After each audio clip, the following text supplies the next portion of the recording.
Political allegations of poison on their claims, with Chief Minister Atishi even writing to the Election Commissioner claiming water terrorism.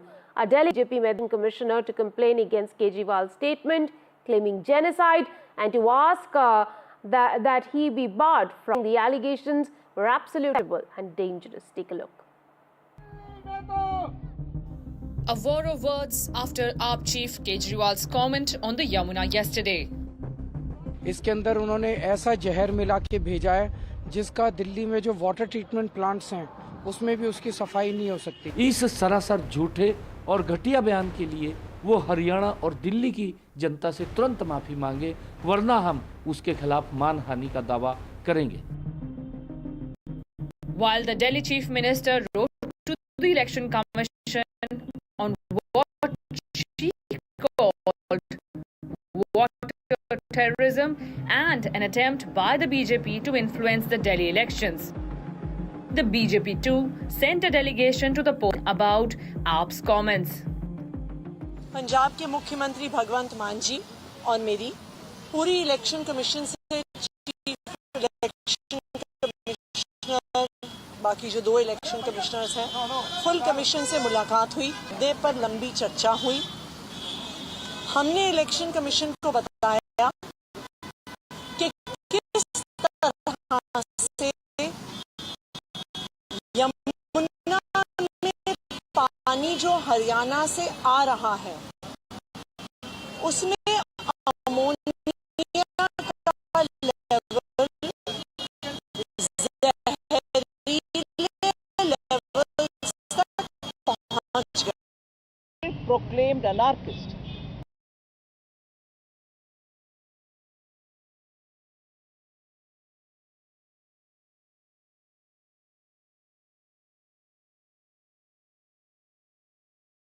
Take the minds of the public, but is this fair or is this good for our democracy? We requested the Election Commission to take firm action, such an action that should prevent Sri Kejriwal from campaigning in Delhi anymore. And this is a kind of singularly exemplar step that the Election Commission should take. Otherwise, there is no way in which people are going to have some respect for the Election Commission. Meanwhile, Delhi Chief Minister also rubbished the Delhi Jal Board's letter to the LG yesterday, stating that ammonia levels are always high at this time of the year. Delhi जल board की CEO ने भी जो चिट्ठी लिखी है वो बिल्कुल साफ साफ वो पत्र दिखा देता है कि दिल्ली के water treatment plants 1 ppm 2 ppm तक का अमोनिया ट्रीट कर सकते हैं। तो पिछले कुछ दिनों से 5.5, 5.6, 5.8, 6.4, 6.8, 7.2 ये दिल्ली जल बोर्ड की सीईओ द्वारा दिए गए आंकड़े हैं। Congress too jumped into the water wars today. I think it's far more serious than anybody's taking. If that is the case, now either the Haryana government should be behind bars or Arvind Kejriwal and Atishi should be behind bars. In public, when you make such a serious allegation, I frankly don't know why Delhi police is quiet about it or Haryana police. Bureau Report, NDTV. Union Home Minister Amit Shah led the campaign charge in Delhi with a massive road show. He told NDTV that BJP is coming and in Delhi and the people of the capital are fed up of the Aam Aadmi Party's lies.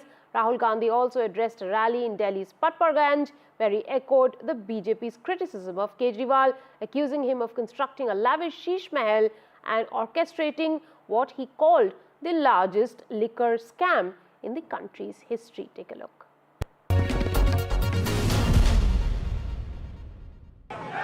तो गृह मंत्री अमित शाह का इस समय कस्तूरबा नगर विधानसभा क्षेत्र में road show चल रहा है। भारी भीड़ सड़क के दोनों ओर आप देख सकते हैं। काफ़ी देर पहले ये रोड शो शुरू हुआ था और लगातार यहाँ पर दोनों तरफ से लोग उनका स्वागत कर रहे हैं, ऊपर से फूलों की बरसात कर रहे हैं। अमित शाह जी हमारे साथ हैं। आपको क्या लग रहा है, परिवर्तन इस बार होगा, क्या कारण है? निश्चित रूप से परिवर्तन होने वाला है। झूठ का एक आयुष्य होता है। यहाँ कुछ लंबा ही झूठ जी लिया। 10 साल हो गए, जनता सच जान चुकी है और हम इस बार परिवर्तन करने जाते हैं। वो कह रहे हैं कि जो काम उन्होंने किया है उसी काम को आप कॉपी कर रहे हैं। कॉपी करने का सवाल ही नहीं है। इन्होंने जो वादे किए इसमें कुछ कॉमन जरूर हो सकते हैं, परंतु उन्होंने पूरे नहीं किए। मोदी जी पूरा करेंगे। सर, एक भ्रष्टाचार का मुद्दा प्रमुखता से बीजेपी उठा रही है। स्वाभाविक रूप से हजारों करोड़ रुपए का भ्रष्टाचार हुआ है, जबकि अन्ना का नाम लेकर भ्रष्टाचार के विरुद्ध लड़ाई लड़कर राजनीति में आए। सर, एक दूसरी बात ये यमुना नदी को लेकर के कही जा रही है, कल इन्होंने कह दिया कि यमुना में हरियाणा से जहर मिलाया जा रहा है। चलिए, मैं आज सार्वजनिक सभा में इसका जवाब दूंगा, मगर इनकी बात पर किसी को भरोसा नहीं। एक आखिरी सवाल, कल आपने वहाँ पर संगम में डुबकी लगाई थी, उसको लेकर खड़गे जी ने काफी तीखी टिप्पणी की है। खड़गे जी और क्या कर सकते हैं? दिल्ली में कितना आपको लगता है कि ये 26 साल का वनवास इस बार पक्का समाप्त हो जाएगा बीजेपी का? निश्चित रूप से इस बार भारतीय जनता पार्टी जीतने जा रही है। तो ये थे साथ में हमारे गृह मंत्री अमित शाह। उनका पूरा विश्वास है कि इस बार बीजेपी का जो वनवास है वो निश्चित तौर पर समाप्त होगा और बीजेपी सत्ता में वापसी करेगी। दिल्ली में Akhilesh Sharma, NDTV India. Well, knives are out in Delhi as Rahul Gandhi is targeting former Delhi Chief Minister Arvind Kejriwal. At a rally in Delhi, Rahul Gandhi brought up the Sheesh Mahal charges against Kejriwal, and he said that he lives in a Sheesh Mahal and also raised the liquor scam, whereas Arvind Kejriwal also hit back at Rahul Gandhi, raised the National Herald case as well as his link with Robert Vadra. और एक बात समझ लीजिए, बाकी party वाले सब, मैं नहीं जानता मोदी जी से डरते नहीं डरते, केजरीवाल जरूर कांप जाते हैं। उनके घर की आपने फोटो देख ली। नरेंद्र मोदी जी ने मुझे घर से बाहर निकाल दिया, फेंक दिया उठा के। मैंने चाबी दी, मैंने उनसे कहा भैया लो अपना घर, मुझे नहीं चाहिए, भागो यहां से। और केजरीवाल जी महल में रहते हैं,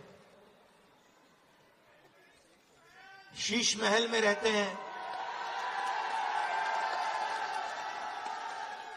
The JPC on the contentious Waqf Amendment Bill has circulated its report among the MPs. The JPC has cleared the Waqf Bill with 14 amendments. Curiously, all the amendments moved by the opposition MPs were rejected by the panel. My colleague Vasudha Venugopal has more. A 600-page report, in fact, even more than 600-page report has been circulated amongst MPs, and of course, we know that a series of stormy meetings took place with regard to the JPC, and with the opposition members alleging that the JPC chairperson Jagdambika Pal behaved in a very biased manner. But the BJP MP is actually saying that every demand of the opposition MP was adhered to. If you look at the report, there are critical changes to the proposal, to the bill, but 14 changes, all 14 by BJP MPs or by their allies TDP and JDU. Some of them include, provisions about, including women, inclusion of women, compulsory inclusion of women in Waqf boards, also about non-Muslims, and also performance and operations that are dedicated to the Mutawlis or the Waqf managers, and also, for that matter, the notice period that is given to evicting somebody from a Waqf property. The 90-day period that some of the allies, proposed. Some of these have been, of course, adopted, and now the report has been circulated amongst all the MPs, the 31-member committee that has been put in place, and now they will be, of course, producing the report, and of course, dissent notes will also be submitted. What I understand is that this report will be submitted to the Speaker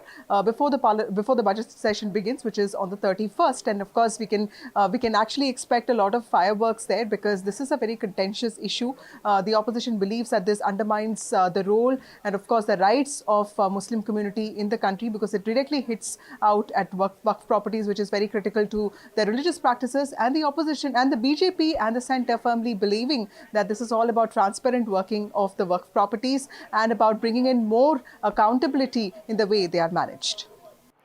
At the 38th National Games in Dehradun, PM Modi praised Uttarakhand for implementing the Uniform Civil Code. Uttarakhand became the first state yesterday to roll out common civil laws for people of all religions. Sport से हमें team भावना के साथ खेलने की प्रेरणा मिलती है। यही भावना uniform civil code की भी है। किसी से भेदभाव नहीं, हर कोई बराबर। मैं उत्तराखंड की भाजपा सरकार को इस ऐतिहासिक कदम के लिए बधाई देता हूं। Assam Chief Minister Himanta Biswa Sarma cited a report on Bangladesh unrest. He said, and I quote, "There are reports that ISI and a section of Bangladeshi establishment are trying to revive insurgency in northeast India, but I think they would not be successful in doing so." Reiterating the need for peace in Assam, he said, until there is local support, no foreign players would be able to do much. Let's listen into him. Today the situation in Bangladesh is not good. There are reports that ISI and section of Bangladeshi establishment is trying to regroup militants in northeast. But my own assessment is that it will not be practically possible, because within Assam, nobody wants to disturb peace now. The people of Assam are united that will not give any place for violence. You cannot run a militancy movement only from outside the country if there is no local support. And today there is absolutely no local support. Police held a press conference today on the attack of Bollywood actor Saif Ali Khan, confirming they have strong evidence against the accused. The attack, which occurred on 16 January, involved the assailant demanding 1 crore rupees and stabbing the actor several times. Additional CP West, who addressed the media, said that they have enough evidence to confirm that they have the right accused. And on behalf of the police, he also dispelled rumors that the fingerprints did not match this man's. जो आरोपी पकड़ा है वो बिल्कुल सही आरोपी है। जब भी किसी आरोपी को गिरफ्तार किया जाता है तो उसके विरुद्ध एक पुरावा नहीं, मल्टीपल पुरावे, मल्टीपल एविडेंसेस कलेक्ट किए जाते हैं। चाहे वो फेस रिकॉग्निशन हो, चाहे वो फिंगरप्रिंट हो, चाहे वो ओरल स्टेटमेंट हो, या बहुत तरह के हमारे पास एविडेंस रहते हैं। तो एक एक करके इन्वेस्टिगेशन ऑफिसर हर एक एविडेंस स्ट्रीम को इन्वेस्टिगेट करता है चार्जशीट से पहले। ये सब उसी का भाग है। Now on to a special ground report from Kokrajhar, the headquarters of Assam's Bodoland region, which for decades has been a hotbed of insurgency and ethnic unrest. But after the historic 2020 Bodoland Territorial Region Accord, Kokrajhar and rest of Bodoland have seen peace for the last 5 years, with no incidents of insurgent attacks and no ethnic violence either. My colleague Ratnadeep Chaudhary gets us this report.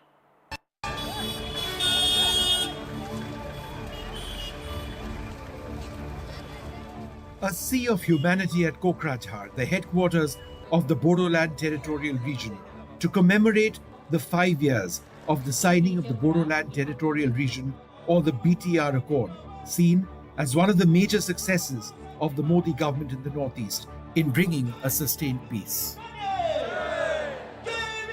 For decades, the Bodoland region of Assam had been known for insurgency, ethnic unrest and bloodshed. But after the 2020 BTR Accord, there has been no active insurgency in the region, and there has been no major incident of violence.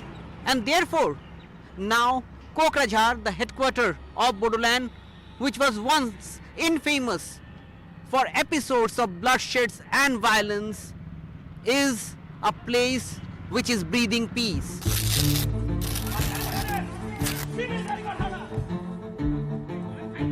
Even a decade back, Bodoland was the hotbed of insurgency, ethnic unrest and bloodshed. But after the signing of the 2020 BTR Accord, there has been no active insurgency in the region. No ethnic unrest has taken place, and even here in Kokrajhar, the headquarters of the Bodoland region, people are hoping for peace. The demand for a separate state for Bodoland has now been silenced by declaring it a territorial council.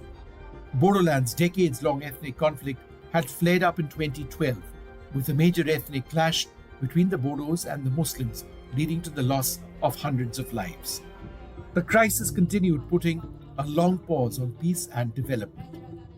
After two previous accords not being successful, the 2020 BTR Accord has brought an era of peace. আগত পৰিস্থিতি একদম বেয়াই আছিলে code আৰু ধৰ মাৰপিট গণ্ডগোল আন্দোলন এনেকুৱা ধৰণৰ কোডো শান্তি নাছিলে আৰু কোটো যাব নোৱাৰিছিলে অকলে এতিয়া বৰ্তমান শান্তিত আহিছে ৰাতি হ'লেও হয়তো ক'তবা বজাৰ খোজাৰত হ'লেও মাল বস্তু বেচাৰ কাৰণে সিমান এটা হেৰি নাই আৰু টেনশ্যন নাই আগতে বহুখিনি যান বাহনৰো অভাৱ আছিল Thousands of people have lost their lives. Others have lost their livelihood in this conflict of over 3 decades. The Assam Chief Minister claims that now the focus is on empowering the council with a constitutional amendment.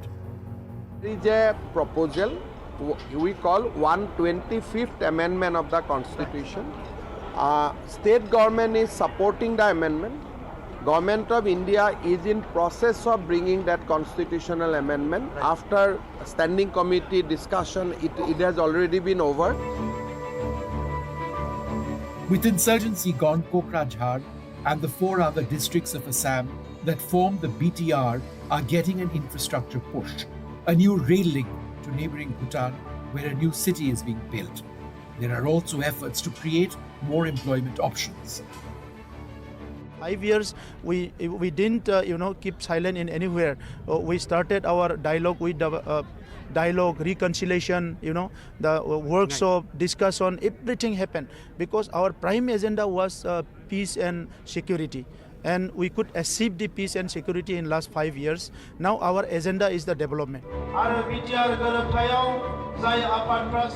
People here are now hoping that this will be a lasting peace. With Ratnadeep Chaudhary in Kokrajhar, Vishnu Shom for NDTV.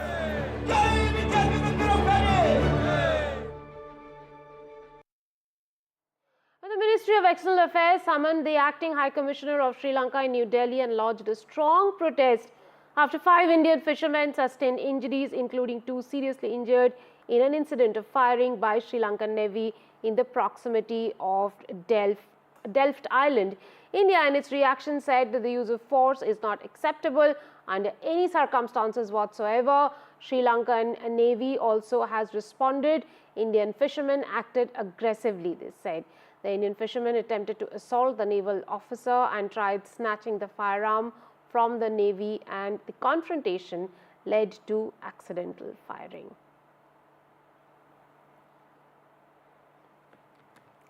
Now here's some breaking news coming in on the cricket front. We are days away from the start of the Champions Trophy, and in the middle of this, ICC today confirmed that Jeff Allardyce, the ICC Chief Executive, has decided to step down from his post. Mr. Allardyce joined ICC in 2012 as the General Manager of Cricket from Cricket Australia, where he led several other operations, and this also marks another departure of personnel from Greg Barclay's team. Mr. Allardyce was appointed ICC CEO in November 2021. There have been a lot of allegations on these personnel about on the loss that ICC incurred by hosting the T20 World Cup in West Indies, where the revenue took a hit, as well as the conditions of playing the matches there, particularly in US, were not proper. Allegations also are that Mr. Allardyce perhaps did not report rightly to the board about the condition of the stadiums in Pakistan where ICC Champions Trophy is going to be played. There are concerns over stadiums like Karachi and Rawalpindi, which are yet to be completed, but the event is going to start on the 19th of February.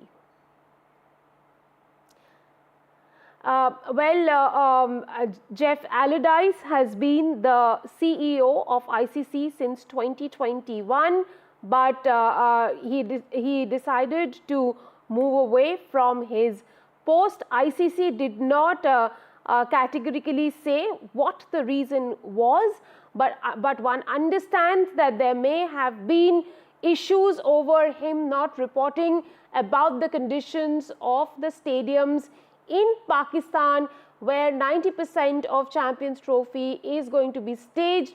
Only India's matches are going to happen in Dubai, but the rest of the Champions Trophy has been given to Pakistan, and Mr. Allardyce had to report to the board, give a blow-by-blow account of the readiness or the preparedness of the venues, and BCCI and ICC claims that they still do not have a clear picture. ICC, of course, right now is headed by an Indian. Jay Shah took over as the head of ICC last year.